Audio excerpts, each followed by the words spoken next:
The year is 1919. World War I, a devastating conflict, has finally ended. Millions lie dead, victims of the brutal realities of modern warfare. The world, weary from years of fighting, yearns for peace. To prevent another such catastrophe, world leaders gather in Paris, their goal to draft a treaty that will ensure lasting peace. This treaty, signed in the Palace of Versailles, becomes known as the Treaty of Versailles. It is intended to punish Germany, seen as the aggressor in the war, and prevent her from waging war again. However, the terms of the treaty, instead of fostering reconciliation, sow the seeds of resentment and ultimately contribute to the outbreak of another world war. The Treaty of Versailles imposes harsh terms on Germany. Germany must accept full blame for the war. This war guilt clause humiliates the German people and fuels a desire for revenge. Germany is also required to disarm its military. The once mighty German army is reduced to a shadow of its former self. Restrictions are placed on the size of its army, navy and air force. Furthermore, Germany loses significant territory. Alsace-Lorraine, a region rich in resources, is returned to France. Other territories are stripped away and given to newly formed nations. These losses are a blow to German pride and national identity. The Treaty of Versailles saddles Germany with massive reparations payments to the victorious Allied powers.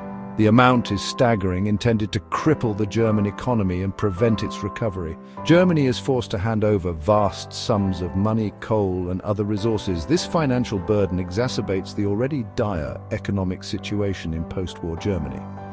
The German economy, already weakened by the war, collapses under the weight of reparations. Hyperinflation sets in, rendering the German currency almost worthless. The value of money plummets, wiping out the savings of ordinary citizens.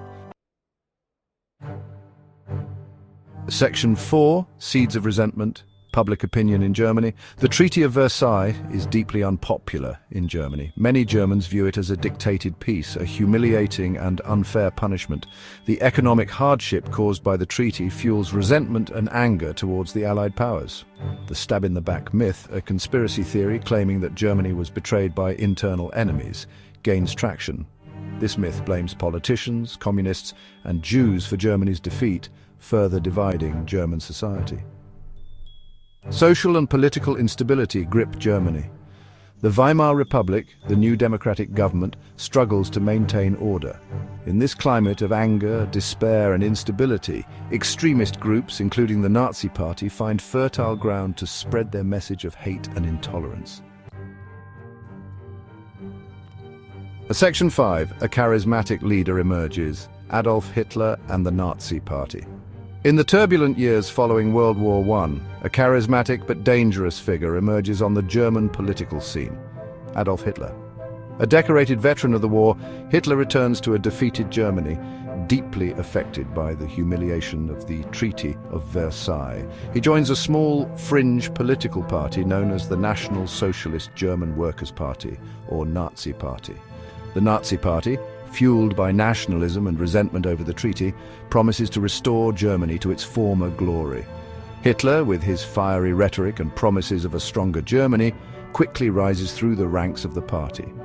He exploits the economic anxieties and nationalist sentiments of the German people, blaming the Jews, communists, and the Weimar Republic for Germany's misfortunes.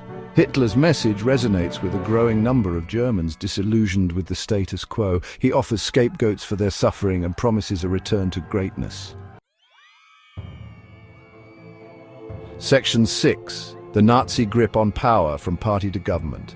The Nazi Party, capitalizing on the economic crisis and political instability, gains popularity in the early 1930s. In 1933, Hitler is appointed Chancellor of Germany. He quickly consolidates his power, transforming Germany into a totalitarian state. The Nazis establish a dictatorship, suppressing all opposition.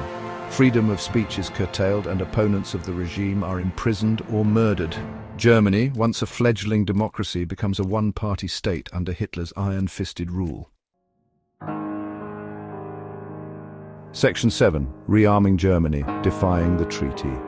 In defiance of the Treaty of Versailles, Hitler begins to rebuild Germany's military.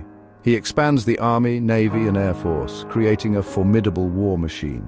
This rearmament violates the terms of the treaty, but Hitler believes that Germany needs to be strong to reclaim its rightful place in the world.